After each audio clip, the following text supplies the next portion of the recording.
Afternoon. Welcome to the Hillsborough County Commission on Human Trafficking. We are here today in both a hybrid environment. We have several people in person, as well as a large participant group in virtual today.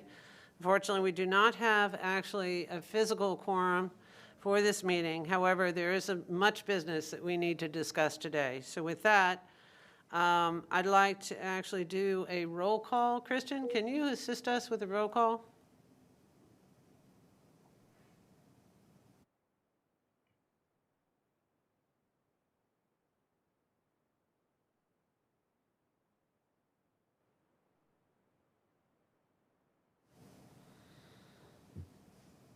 I don't think he heard me.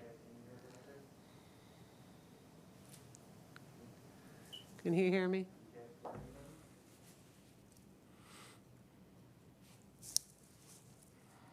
Can he hear me?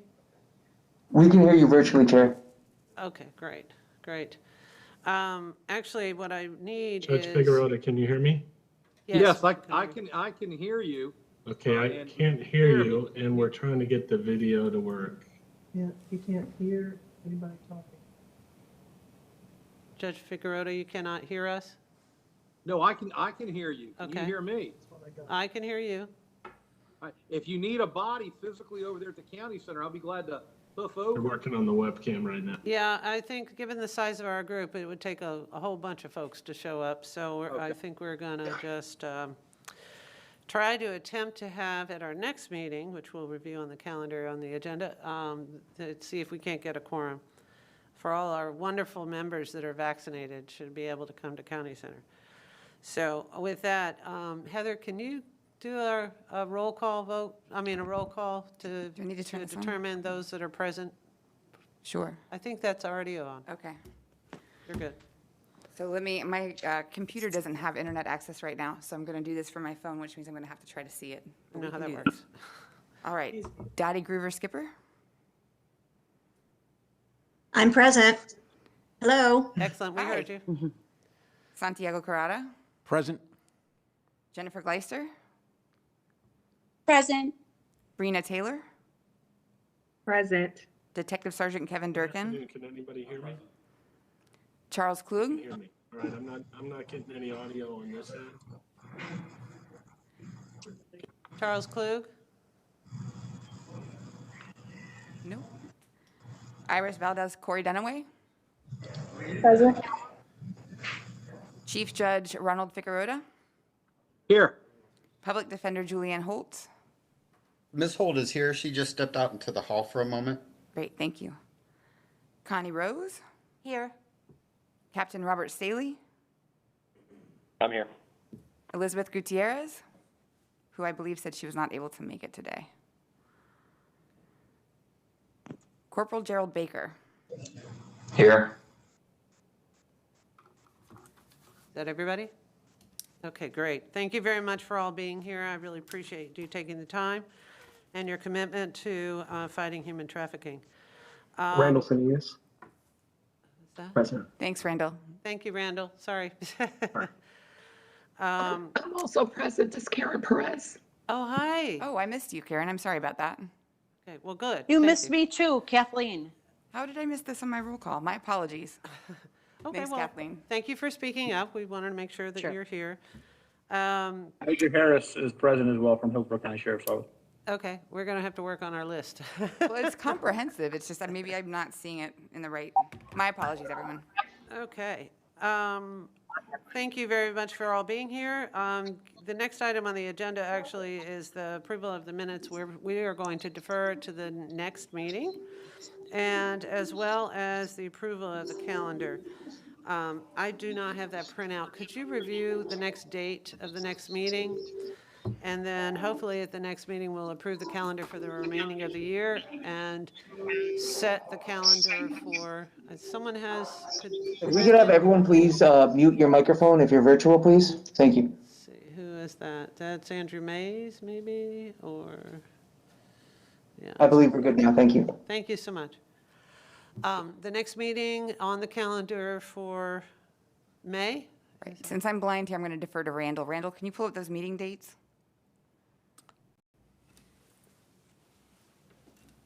Yes, I can.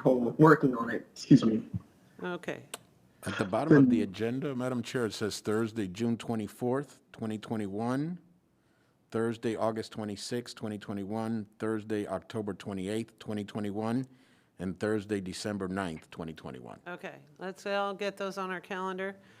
And in working with Randall and Dr. Curry for future meetings, we're going to brief the agenda about 2 weeks before the meeting, and then you should receive the agenda preferably the Friday before the meeting. That way you'll have time to actually review the agenda, put together a list of questions. The working groups can be best prepared for making their presentations and on updating us on their priorities as well as their meetings, establishing a meeting schedule. So with that, I'll offer a chair's report. It's been a busy year. We are addressing potentially several budget workshops at the county level that begin next month to some degree, and mostly in June. So I'm in the process of gathering information for a variety of the human trafficking efforts in order to assure that we're able to meet our objectives in 2022. One quick item that I have on the agenda, which we'll learn more about after we hear Judge Robert Bauman's presentation on Options Court, is some of the working groups have been working on assisting our trafficking victims through the legal process. And I had a quick meeting with Rob Parkinson, who actually works with the Victims Advocate Program to start identifying possible sources of resources to assist our trafficking victims in the legal process as they are attempting to work through the steps that they need to address as legal issues arise. With that, so if you are in the process of developing any types of programs or support systems that address human trafficking, the needs of human trafficking victims, or investigations or prosecutions, please take a look at what you believe any of those kinds of programs might need to be effective in this battle against human trafficking. The other thing I wanted to bring up at that item was the wrap-up from WWE Wrestle Mania. We have had a similar outreach and wonderful program with WrestleMania, making sure that we're raising the awareness of any big event, but WrestleMania is our next big event after the NFL. And the support of Titus O'Neill in that effort also was very much appreciated in making sure that we raise the awareness during that time period. And if I'm not mistaken, I do believe there were some law enforcement investigations that occurred as a result of that outreach. Heather, do you have any information on that? I don't have anything specific. As I recall, and I see Sheriff Chronister is on the call as well, there were 79 that was the bust, and I think the majority were Johns. Okay. So, and some traffickers. Excellent, excellent. We can, if Sheriff Chronister's team is on board, maybe they might be able to give us a little bit of an update. Thought I saw him on this Is call. Chronister on board? Major Harris is here. Major Harris, can you update us on the efforts during WrestleMania? Sure. Yeah, we did a 2-week operation leading up to WrestleMania. Our first week was comprised of a underage chatting operation, in which we took into custody several individuals that accessed internet sites and conversed with our undercover detectives, posing as 14-year-old male and females. Once they arrived, they were taken into custody and charged with traveling to meet a minor. During that initial check operation, we had 2 individuals that were arrested for human trafficking because they attempted to purchase sex from juvenile decoys. And then also we had a gentleman that showed up that was actually on active felony probation for the same thing down in Sarasota from back in, I believe it was 2015. So that was a huge success. Going into our second week, we did proactive hotel motel operations, arrested a lot of Johns, also made several, actually two more human trafficking cases. One that was from out of state. They came out of Texas. Our partners at HSI picked that up, and they are going to be prosecuting that federally. And overall, it was approximately 74 arrests, either for human trafficking or solicitation, and focusing on demand and a sex buyer. Excellent. Thank you for that update. I truly appreciate it. So it looks like we're doing well on investigations. I think the next step will be making sure that we address the victims that are caught in that situation and making sure they have the support they need to survive the trauma they experience. The next item. Commissioner Overman, this is Dottie Gruber Skipper. I just wanted to relay too that there were 2 or 3 NGOs who did outreaches as well into the hotels and motels. In particular, very similar to the SOAP project that was facilitated in Super Bowl. And to my understanding, 4 missing children from that outreach were identified and reported to law enforcement. Oh, so wow. Just wanted to let you know that. Thank you very much. So the efforts are working and the outreach is making a difference. And I truly appreciate everyone's efforts there. Is there anyone else that would like to offer their experience that may have been related to WWE? Thank you. Seeing none, I'll move on to the next item on the agenda. We have discussion about or a presentation on the options court by Judge Robert Bauman. Is he available? Yes, I am. Can you hear me? We can hear you. Thank you. Great. Good. Technology. It's my biggest challenge when I step on the bench. Good afternoon, everyone. Thank you for letting me speak to you about option court. And let me give you a little history. When I first came over to the juvenile crossover division and Judge Figueroa asked me to kind of take charge, I saw that within the first few months I was seeing 2 to 4 children a week that were engaged in some type of human trafficking, and thought it necessary to move towards establishing a human trafficking court. The reason we call it option court, it stands for offering potentially trafficked individuals opportunities now. And the reason we call it option court is because, as many of you may know, when we first, or law enforcement first engages in a youth or an adult that's involved in human trafficking, and there's an effort to provide services, most of the time those services are refused. And I can tell you that in almost all instances where we've engaged with youth involved in human trafficking, those services are refused. But from my experience in listening to different survivors, what we understand is they may refuse several times, but the bottom line is you don't give up on them. Sooner or later, they want that help. They'll seek that help.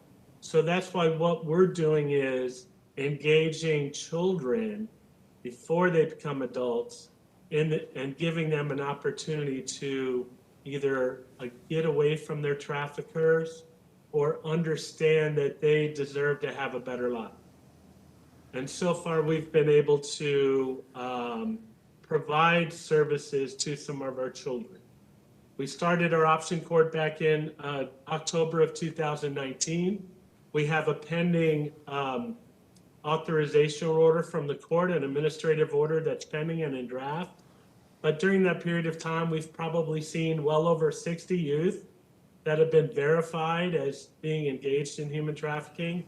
We've probably had over 100 more that have human trafficking concerns.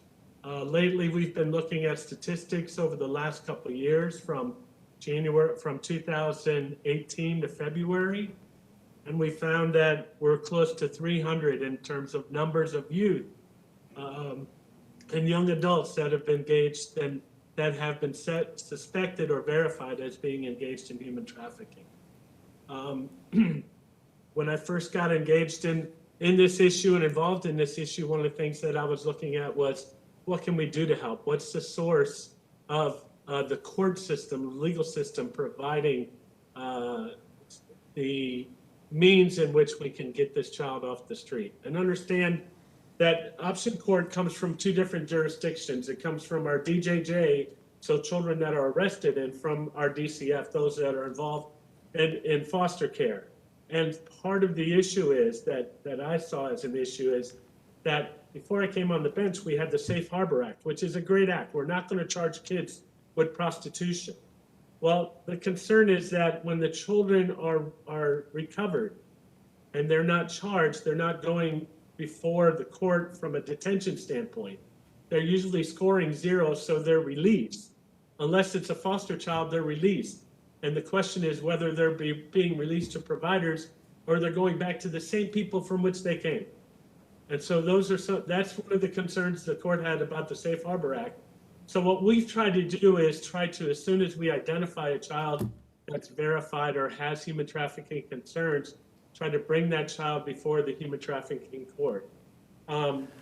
Understand as well that we're not talking about sex trafficking specifically, because we've identified over the course of our, over my last 6 years on the juvenile crossover bench, we've identified children in truancy that their parents have sent them away to work in the fields with strangers.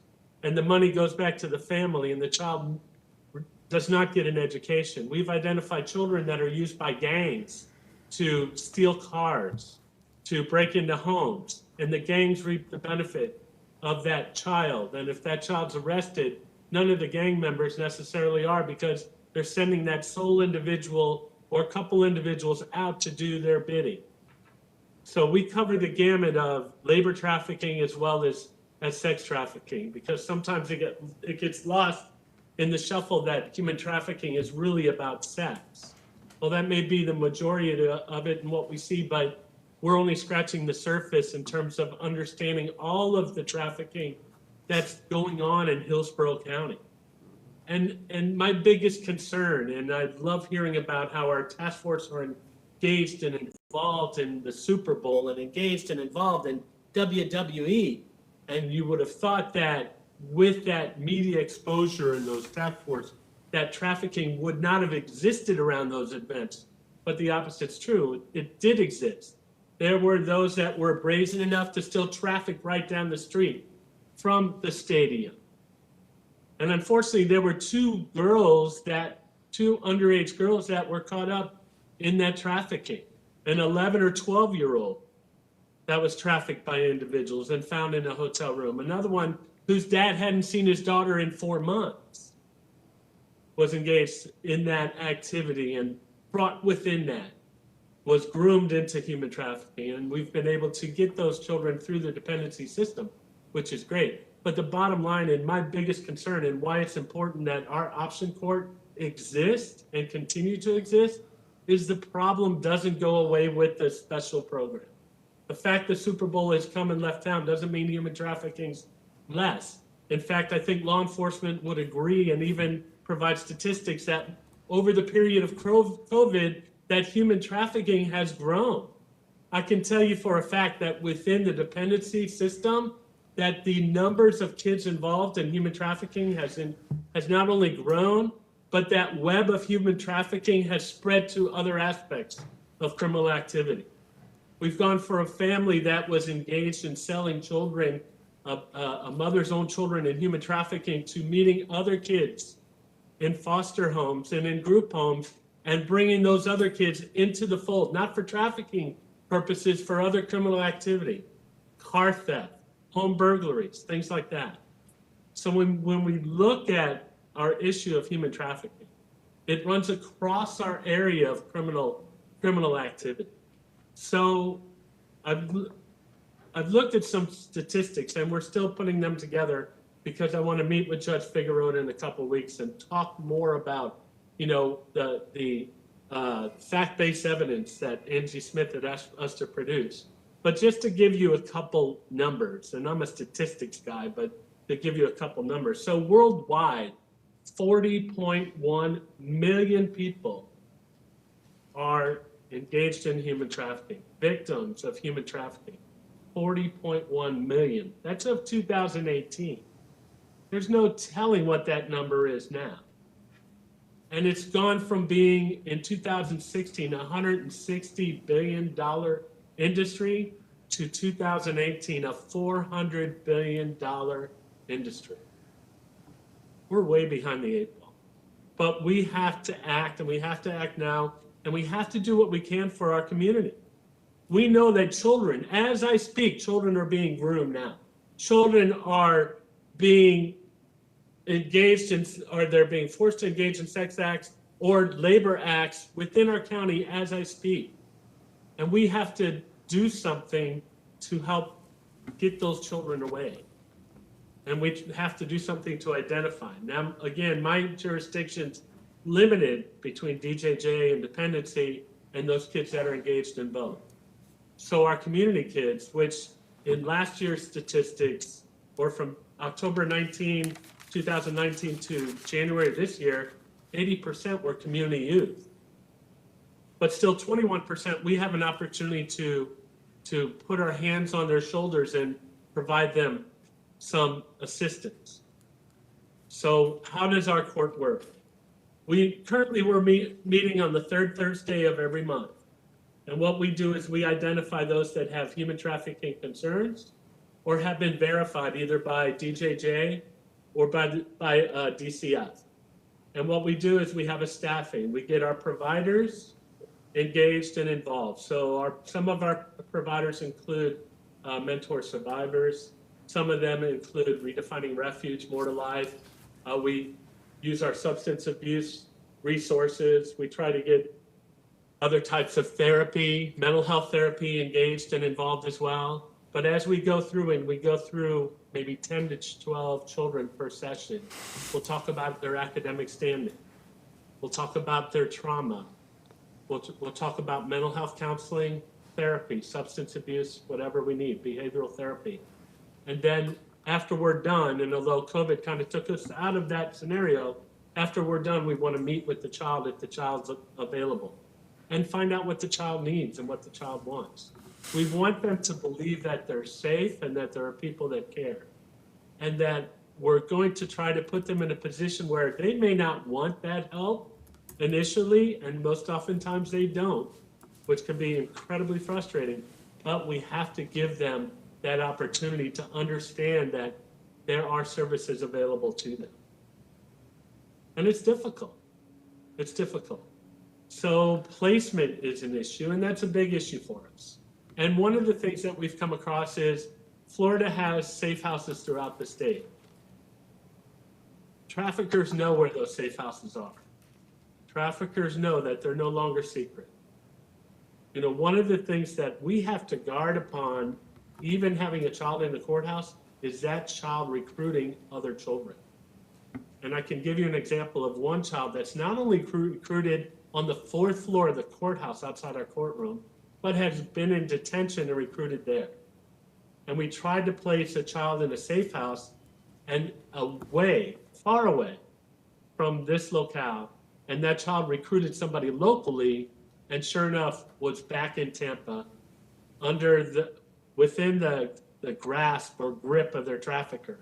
And fortunately, we were able to identify, recognize, and retrieve that child. You know, the hard part is that we don't want to hold children. We want them to be able to have an open and free life. But what's the risk of doing that? So you put them in detention, we're not really providing enough help that they need. We try to get them services. We hope that DCF provides a placement, but there are so many distractions, as well as the fact that the traffickers are chasing these kids down. I mean, we literally had a girl with the Department of Children and Family Services that left our courtroom, didn't even make it to the car door of the case manager, and was whisked away by in her trafficker's car. And we didn't hear from her for 4 months. That's what we're dealing with. And we're dealing with it on a daily basis. And we're doing what we can to try to help. So we talked about the labor aspect, the sex aspect, strip clubs, hotels. We had a girl that was 15 and was working at the Hard Rock. And it's amazing because whenever I've seen people go in, everybody gets ID. And how that young lady wasn't stopped from working in the Hard Rock, I don't know. And the 52-year-old man that testified after she stole his wallet in his car said, I had no idea. But it's all around us still. It's not going away, and we need to continue to go forward. So again, getting back to some statistics, because what we want to do is we want to approach this now while they're young. The ages of 12 to 17 are some of the most vulnerable, and for lack of a better phrase, are what traffickers are looking for. Young girls, young boys, you know, LGBT, it doesn't matter. They're looking for and preying upon younger children. You know, we've seen as young as 8, which is frightening. You know, the impact that that child would have from a trauma standpoint is beyond almost anything we can imagine. But we have to protect those children. So we want to work with the youth now, because why? Well, we look at statistics from 2018 to February 15th of this year, and there's been over 375 prostitution charges within Hillsborough County. And that may not seem like a lot, but again, that's just the prostitution aspect. What about the auto theft? What about the burglaries? More importantly, what about the substance abuse because of the trauma?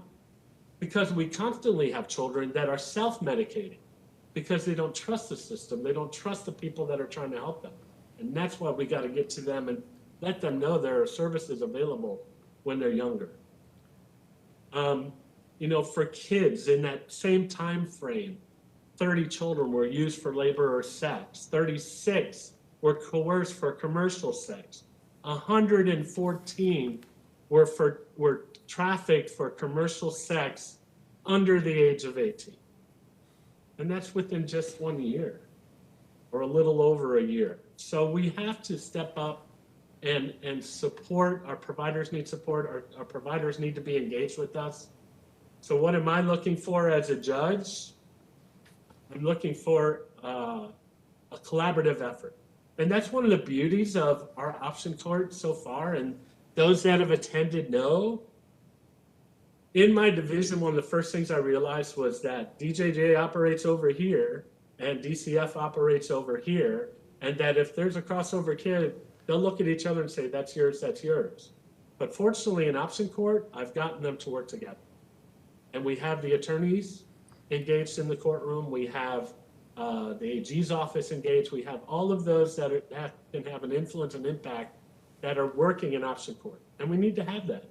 And now we need to take that a step further. We need to have the community more engaged in assisting and supporting the option court and providing information, providing things to option court in terms of whether it's just foster home, for example. So, or mentors in terms of educating. I mean, you would not believe the number of children that have, because they've been engaged in trafficking, they've missed 4 months of school, 6 months of school, a year of school. And when we get them back and they say they want to get an education, they have no idea how to do that. They don't know where to go. And we work with the liaison for the schools, but I think they need more than that. They need somebody that's kind of there on a more frequent basis to help guide them into that. And you can say, well, they have case managers if they're dependent. They got JPOs if they're DJJ. No, we need more than that. We need more hands-on, you know, to help them get through it. So education's an issue. Placement is an issue. And let me talk about placement, for instance. As I said, safe houses are a great thing, and I think they've done wonders for a lot of our trafficked youth.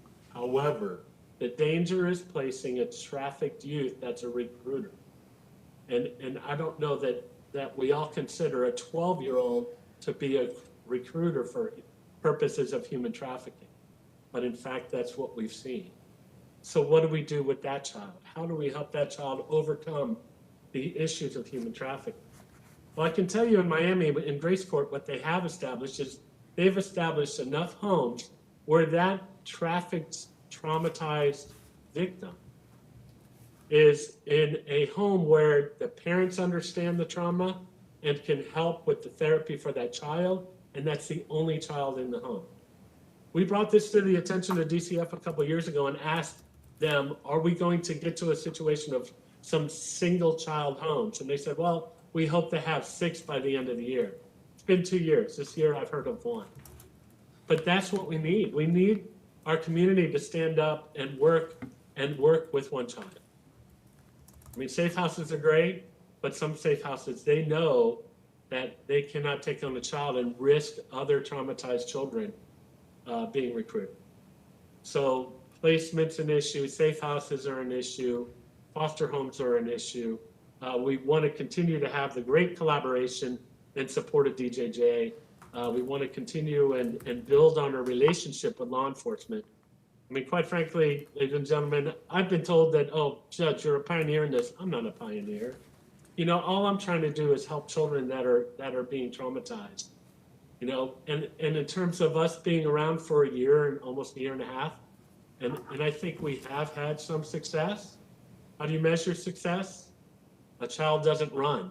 A child doesn't use drugs. A child stays in a place for a week. A child enrolls in school. Some of that is success for us. You know, but Pioneer, no. We've only scratched the surface. Because like I said, 40.1 million worldwide. And then our county, the numbers and calls keep coming in, 100 and something CSEC intake calls last year. Just last year, 121. That's 121 youth that are being exploited for commercial sex.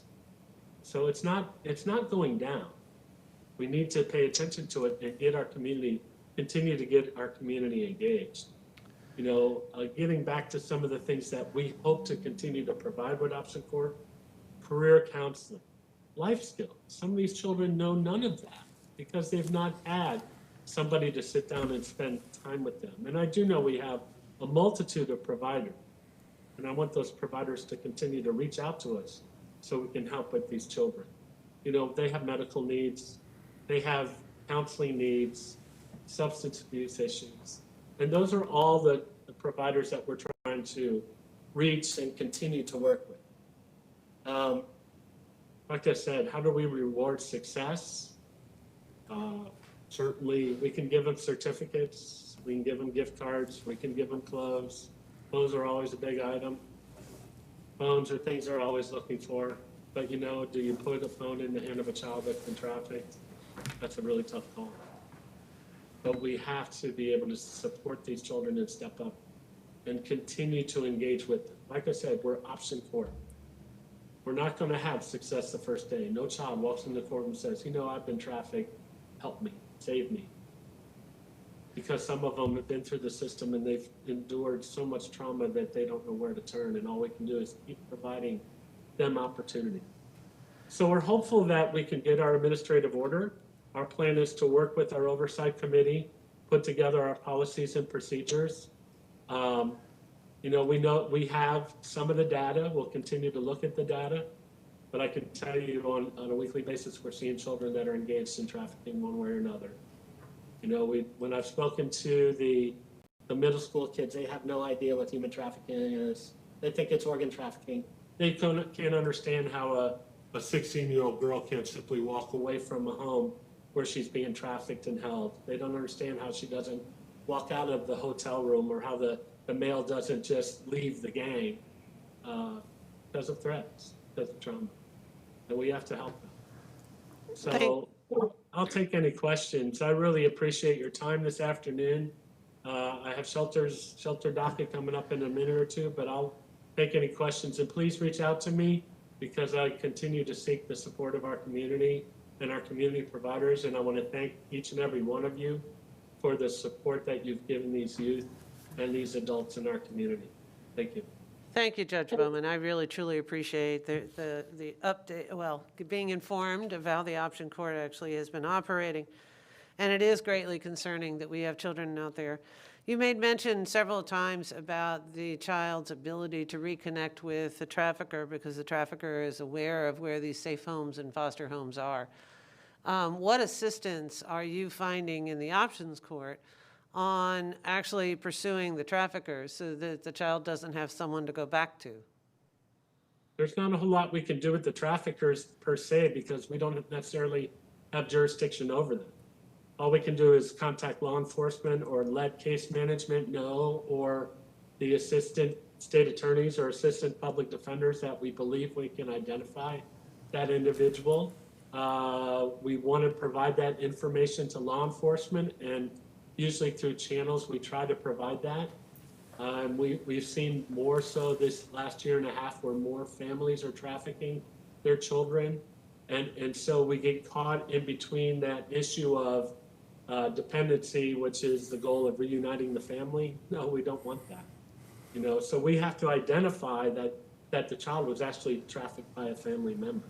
But we try to provide that information, and we ask law enforcement to and invite them to listen in. We've had law enforcement around the state of Florida participate in our option court, and it's been a great exchange of information. We've actually been able to provide law enforcement some information in different parts of the state, and we'll continue to do so. That's excellent. And that sounds like it's going to be a very critical element associated with this, because while having the safety net for a trauma victim is critically important, and we've all been working on making sure that we're generating those resources, finding those peer groups, and giving, whether it be children or adults, you know, the support that they need as a traumatized victim. It's not going to stop if we don't have the law enforcement as part of the partnership in there and being able to prosecute the perpetrator of it, so that they're not able to continue harming either a young person or an adult that is participating in a crime. So the silos that you described is one of my major issues as part of what I do for a living.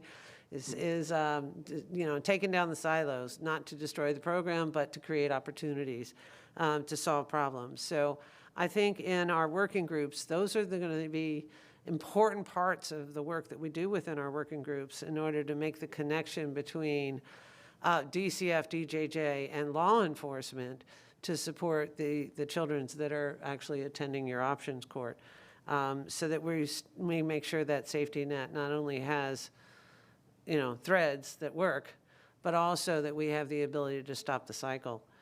I don't see any other hands, but I may not actually be able to see them, to tell you the truth. So are there any other questions for the members before Judge Bauman needs to leave? Jennifer has a question. Sure. Hi. Jennifer? Hi, this is Jennifer Glaister. As you all know, I'm with Redefining Refuge, and I just wanted to make a brief. I've had the wonderful opportunity to work closely with Judge Bauman, and Redefining Refuge is so grateful for him. His courtroom is really a place of welcoming for the children. He truly, I guess you want to call him a stern dad, a stern loving dad. A dad that really loves and wants to be, he really wants each child to have a human face. And that's so appreciated and so important in what we're facing right now.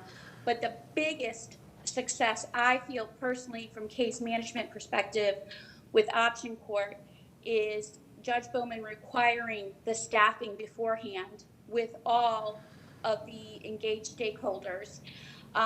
Previous to that, you'd see email after email, phone call after phone call. Nobody knew who anybody was.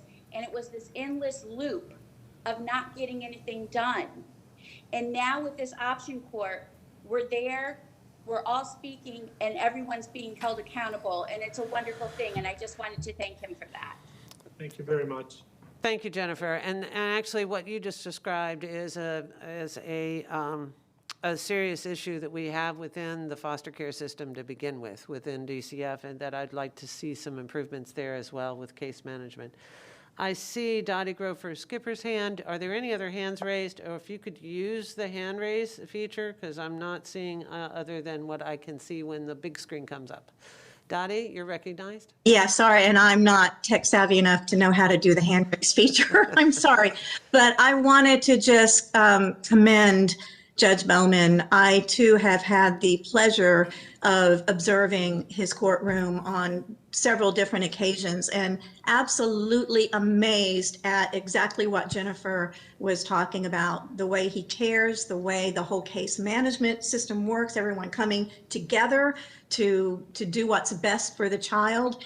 And we all need to rally behind Options Court and do whatever we can do to expand it and to get whatever Judge Bauman needs to make this court even more successful. Excellent, thank you. And I want to echo your comments to Judge Bauman for the hard work that you're doing. It's not easy, and it tears at the heart. So I appreciate your passion in getting that done. Does anyone else have a question before he has to leave?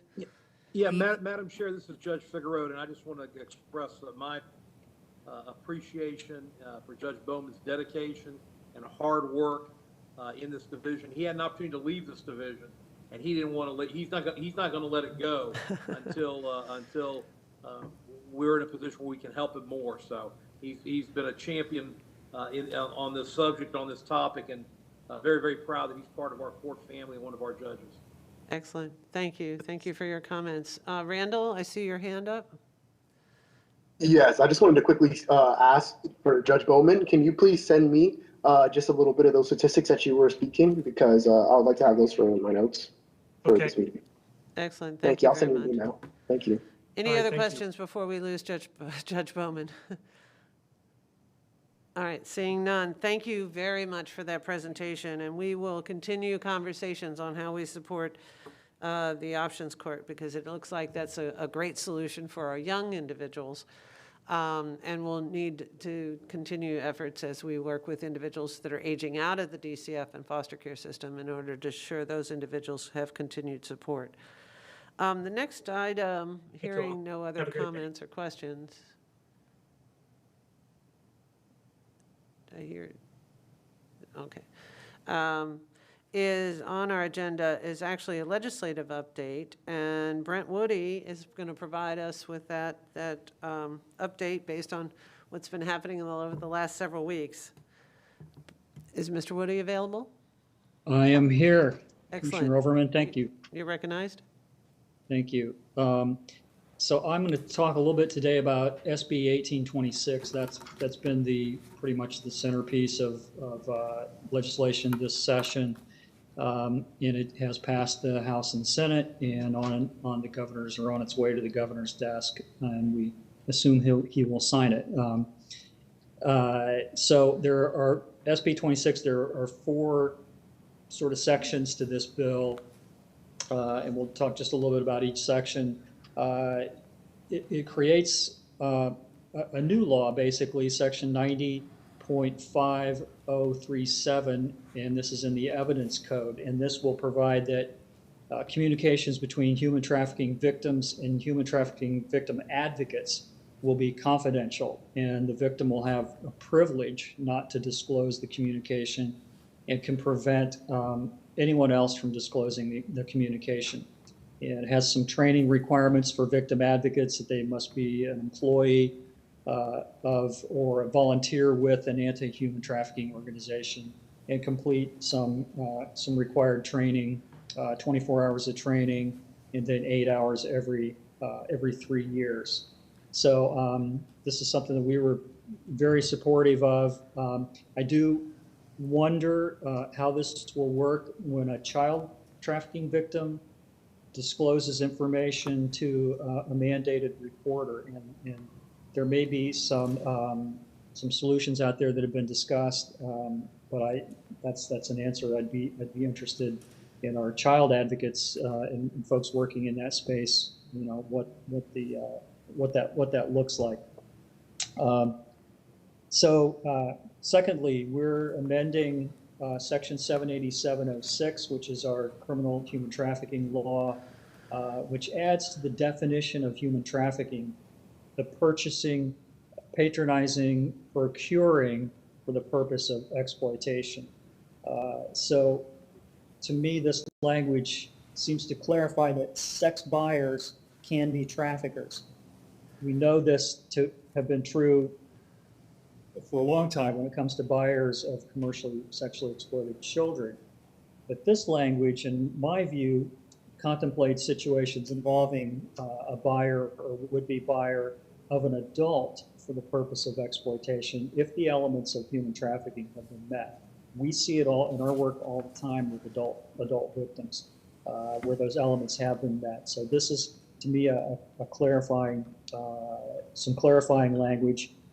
Also in the statute, it clarifies that if a person exploits a child younger than 18 or exploits an adult believed by the person to be a child younger than 18, it's child trafficking. It seems to me this is relevant to online operations where there is no actual child victim or there's an adult law enforcement officer playing the role of a child, so that the defendant can't raise the defense that there was no victim or this was an adult, so I can't be charged with child sex trafficking. It also amends 78706 to encourage each state attorney to adopt a pro-prosecution policy for human trafficking offenses. And this would encourage prosecutors to go after traffickers, even where victims, for whatever reason, aren't cooperative or aren't able to cooperate. We know that these cases often turn on the victim's testimony and involvement, and honestly, traffickers often get away with, procuring proceeds from prostitution or some lesser offense where a victim doesn't cooperate and won't or can't testify. So this seems to encourage prosecutors to look past that, sort of step into the shoes of the victim and continue those prosecutions. The bill also amends the human trafficking expunction law. This is something that we were certainly interested in, and it makes two major changes. One is that county clerks may not charge a fee related to a petition to expunge. And I know some of our counties didn't ever charge filing fees or copy fees. Others, we had an invoice in February for $1,591 for the clerk of court to process our client's expungement. So this created a huge financial barrier for many of our clients in many situations. So we are glad to see that become law. It also permits a survivor to petition to expunge a criminal record in more than one county or more than one state at a time. And this has been a huge barrier in the last 8 years, I guess 7 years that we've been doing this work, where a survivor would have a record in Hillsborough County and Orange County and Miami-Dade. We would have to do one county at a time. And this stretched out their criminal record relief for years, honestly, literally years. So we're very pleased to see that. Finally, the sex offender probation statute has been amended to include human trafficking, sex trafficker offenders to the conditions of probation and community control, which prior to now they haven't been subject to. So that's mandatory curfew, limitation on where they can live, required participation in sex offender treatment programs, prohibiting contact with victims, and some other features of that. So this was a well-rounded, in our opinion, bill. We're super pleased that Rep. Toledo from the Tampa area was a champion. So that is my report. I know there were a couple of other measures that had some human trafficking pieces, but none was an omnibus bill really speaking to human trafficking in this comprehensive way. Thank you, sir. Thank you very much for that's an excellent summary on the piece of legislation that has been enrolled.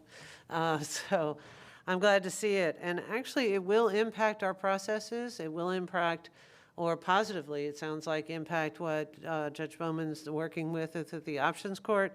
And actually, we'll set some metrics and some possible success with those working in DJJ and DCF in order to improve the investigations and the outcome when it comes to addressing the traffickers' consequences of participating in that. I think the one thing that I'm hearing, though, is it also maybe possibly protect that child person that's a recruiter that may face trafficking charges, that helps them then not get a permanent record, but allows them to work through the process of successfully coming out of the trafficking world. And I think that's going to be important.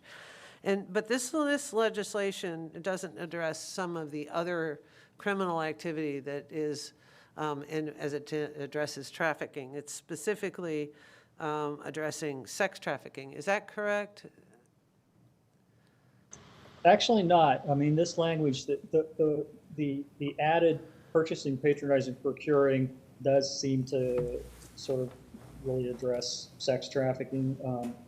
But all of the exploitation of a child in terms of labor trafficking, the language, an adult believed by the person to be a child younger than 18 could certainly apply in a labor trafficking situation where, I'm not sure what that factual scenario might look like, but in terms, though, of directly addressing labor trafficking, I mean, I think the answer, I think you're correct. It doesn't. Okay. It could have some sort of tangential effect, but not anything direct. Okay. And then the other question I have is, do you have some recommendations or suggestions on how to ensure that the communication privacy that's associated with this in working with an advocate or a trained volunteer would possibly inhibit the investigation of a human trafficker? Or how would that be possibly addressed as an individual is working through the court system or through the process? Well, I mean, there is, with confidential communications, this is certainly true with attorney-client confidentiality, there are always risks that the information doesn't get disclosed, if I understand your question. I'm not sure there's a procedural way to address that, because again, the option to not disclose this will be in the victim's hands, so that they're free not to talk about it. I'm not. Maybe that's a concern. I'm not sure it really necessarily plays out that way, and it may be that their ability to communicate in a confidential nature to an advocate might actually enhance the likelihood that they disclose, because they'd be in a trusted situation, they get the services, the help that they need, and at least we see this with our clients, they may be more willing to disclose later on. I'm not entirely sure how, and I don't think anybody is yet, how this may impact court procedures, various things like that. Well, given that the language in the bill also suggests encouraging each state attorney to adopt a pro-prosecution policy for the acts of human trafficking, there's language to assist the state attorney in pursuing it. We just have to take a look at the process to ensure that the state attorney has the resources to be able to do that. And that's one of the reasons why I mentioned earlier talking about the victims advocacy program as maybe a liaison or a support system for making sure the investigations are done, but also making sure the victims have access to the support that they need with the trained volunteer or the advocate in order to get that moving forward. Are there any other questions by board members that we would like to ask Mr. Woody as far as the legislation is concerned?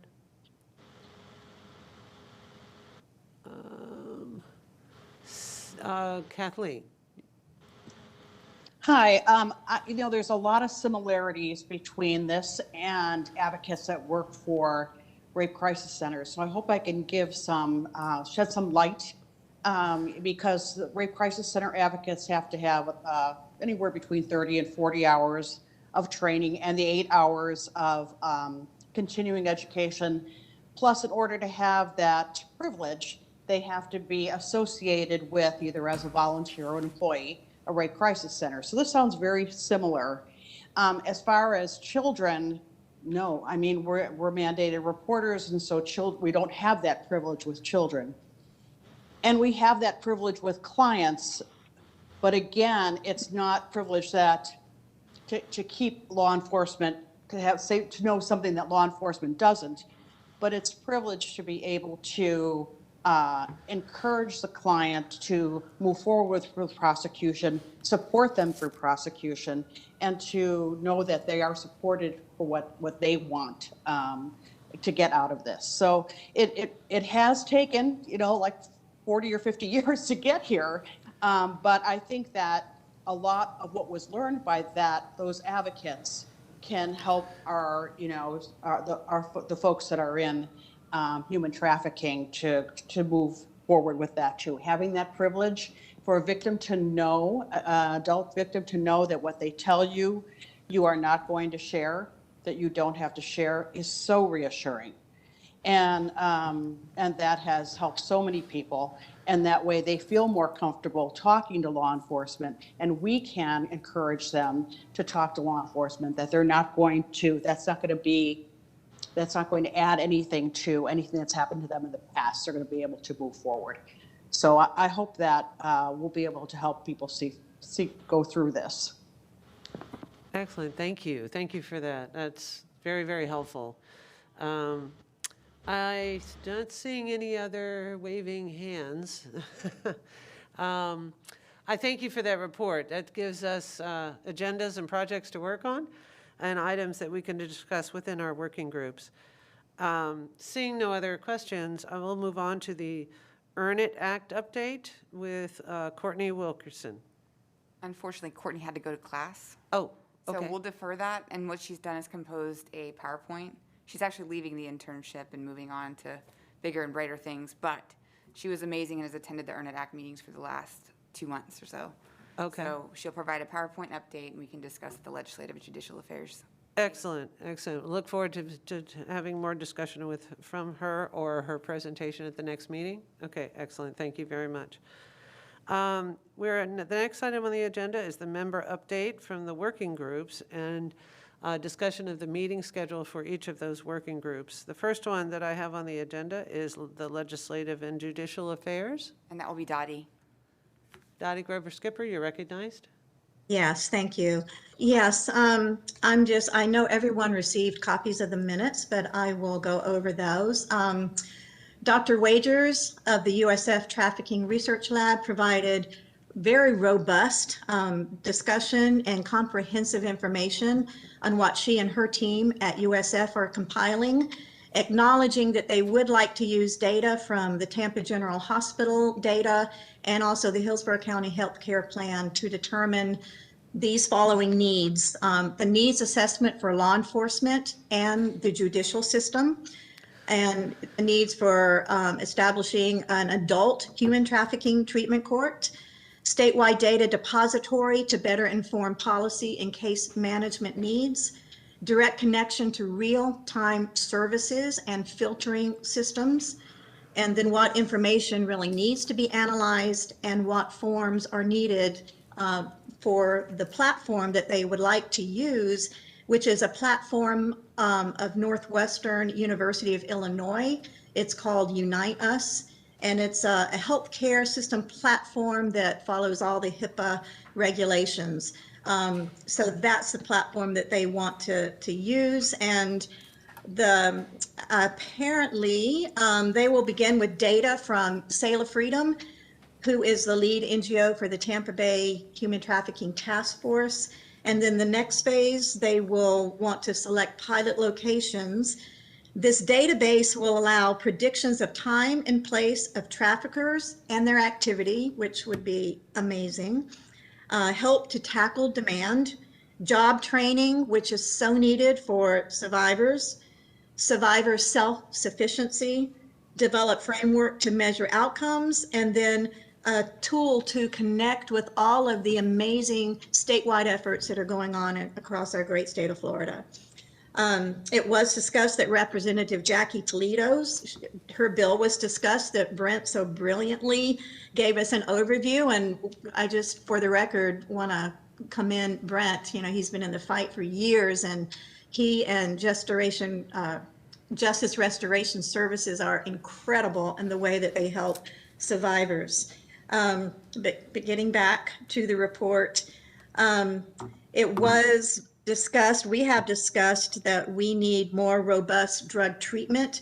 And so working with our organizations like ACTS, DACO, Crossroads, and the Hillsborough County Drug Alliance would be necessary. And it was also discussed the necessary importance of developing a grant working group. And it was determined the 3 areas for this legislative subcommittee to continue working on are analysis of legislation, data sharing and tracking a project, and grant identification and pursuit. So the committee will determine what additional stakeholders are needed to attend our next meeting. And Heather, I don't have it in my notes that we actually established a next meeting date, but if we did, you can certainly let us know that. We do. We determined it. Okay, so that that was really the conclusion. There was a note that, you know, there was a statement that about the administrative order being facilitated for options court. So it looks like that will hopefully go through soon. So that's the conclusion of our meeting minutes. Excellent, I believe thank you. Thank you, March Donna. 31st, I believe, was our meeting date. And what's the date for the next meeting for the working group? May 26th, I believe. 5/26 at what time? And I'm pulling it up now. Everybody has already gotten those invitations as well. So Okay. Those will be on your calendars already. All right. The next item in the agenda, we'll get that time if possible in a few minutes. The next item in the agenda is the Education and Awareness Working Group. Who's doing that presentation? That will be Mr. Ron Klimley from the Tampa International Airport. Excellent. You're recognized.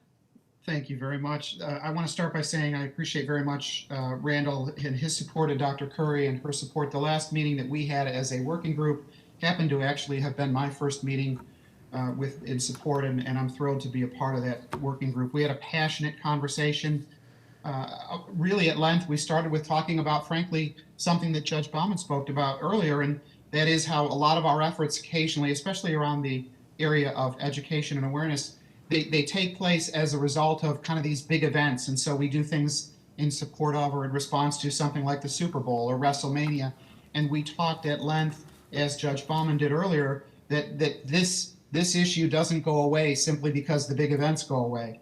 And what we wanted to do, and one of the things that I think we thought about and talked about, was the notion of trying to do things that were lasting, sustained, and impactful. And so I know that the copies of the minutes went out, and so I won't go through all of them, but I will say that we talked about actionable or key priorities. And as you all know, the planning guides asked us to come up with 3, and we came up with 7. So we're going to definitely work on that list. One of the things that we talked about also was how we can come back to you all as a group and provide some measures of success. And so I can tell you that in our next meeting, we will absolutely be talking about that. We also talked about or updated our stakeholder map.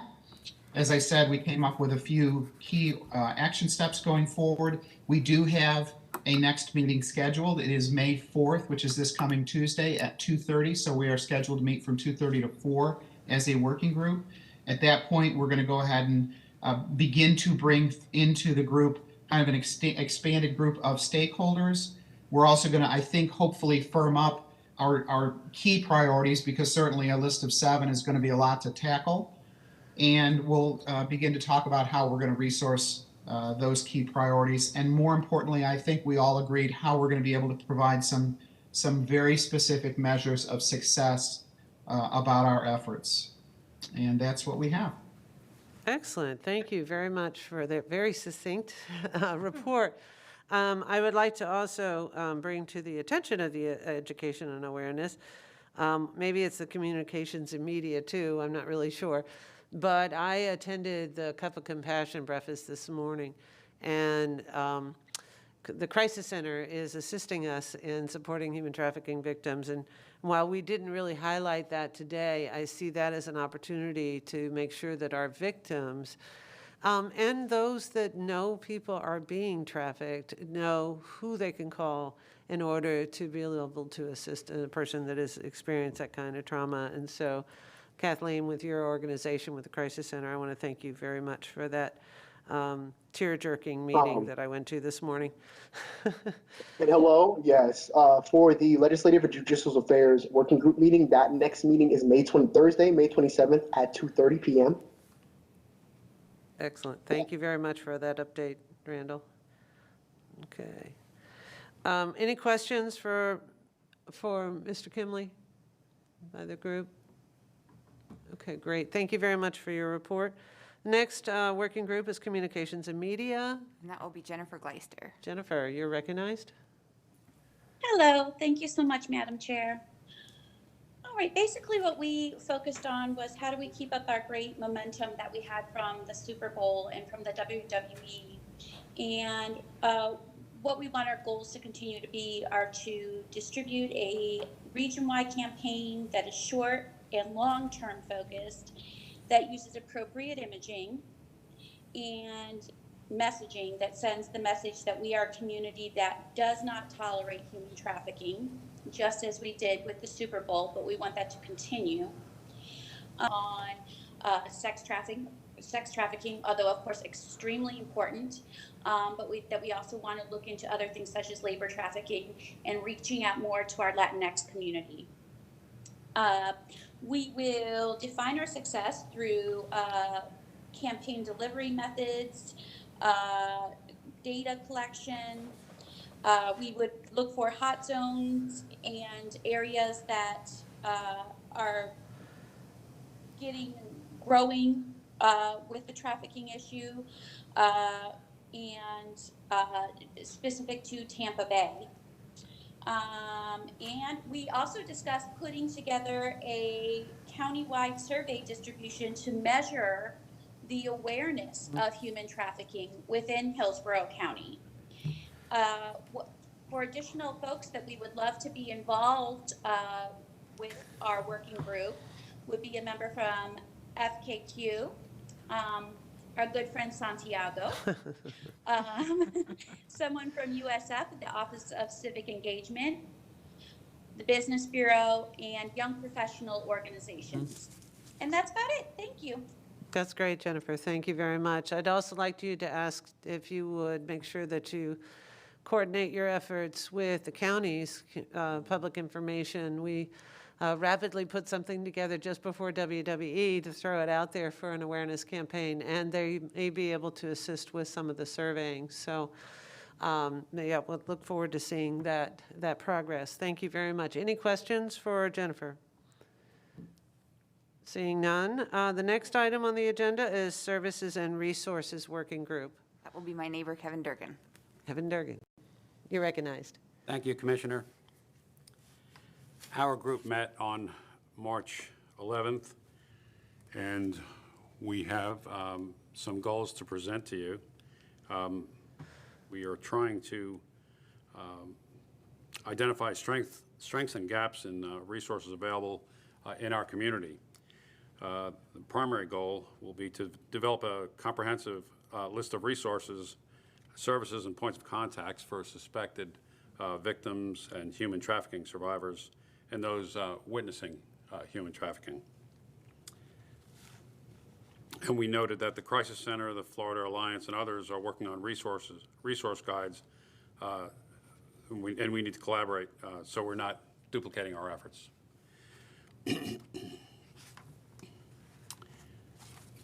In terms of seeking grants, and this has been mentioned with other working groups, we have some of our members from this working group that are seeking to participate in obtaining some grants to help flesh out a resource guide. And then another important long-term goal is diversity. and we're looking to increase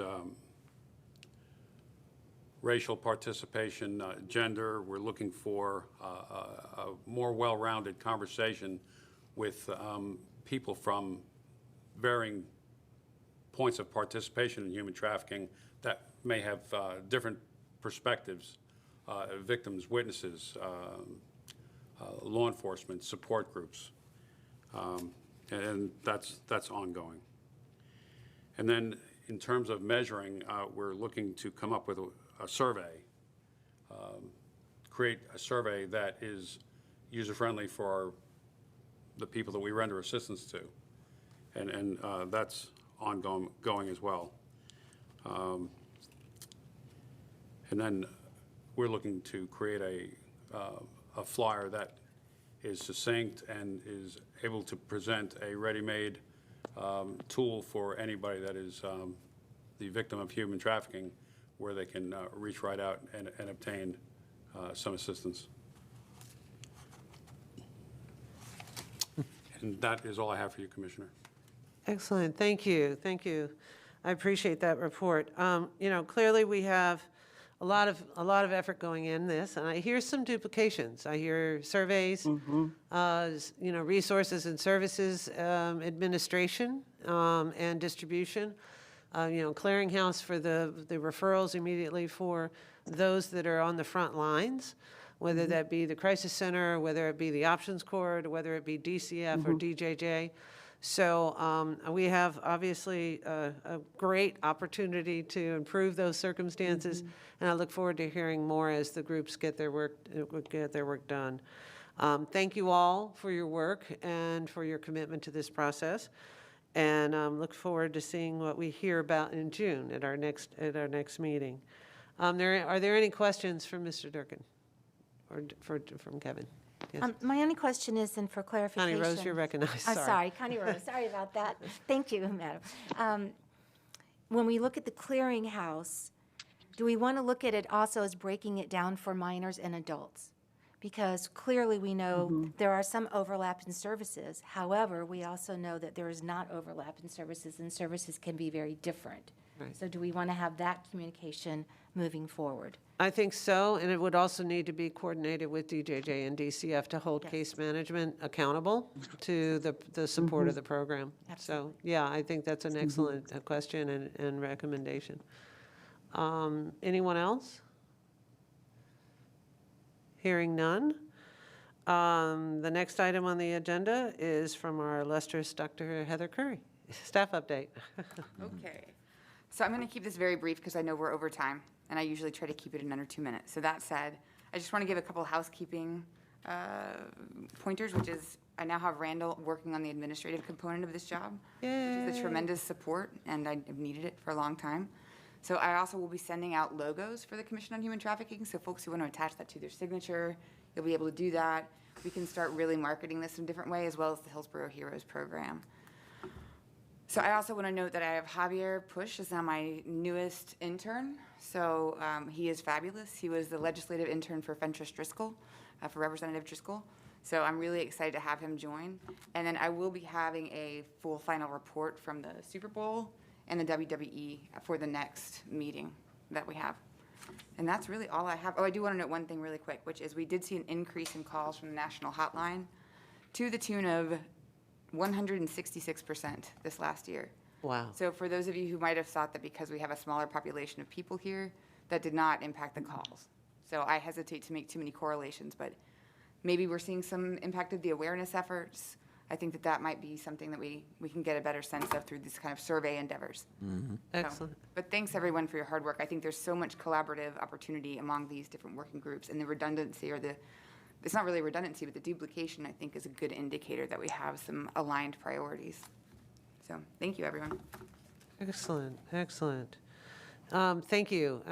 Good work. I would tell you, we are rocking it in Hillsborough County. So a little bit of navigating there. So, but I think we really are doing a great job of moving the needle, given that this really has been an effort for a lot of individuals over the last several years. But as a commission that's been in place for maybe almost 2 years, maybe, and a year and a half, 18 months or so, We're doing, I think we're doing amazing work, and I just want to thank everyone that's passionate and committed to this. Apparently, we do have a person on for public comment. We do set aside 15 minutes maximum, or 3 minutes per speaker. And it's my understanding we do have a public speaker or public comment. We did have Megan Clifton signed up, but I believe she hasn't joined the meeting. Okay. So she's not on the line, all right. Maybe if she is still watching but not on the call, she can email us her comments and we'll make sure we include that in our record. And if there are no other comments or questions, does anybody else have any new business, old business that you'd like to discuss before we adjourn? I'm not seeing anybody jumping up and down. And with that, thank you all for your time. The meeting is adjourned. Good meeting. Yeah, good stuff. Thank you all. And from a tourism perspective, both Super Bowl and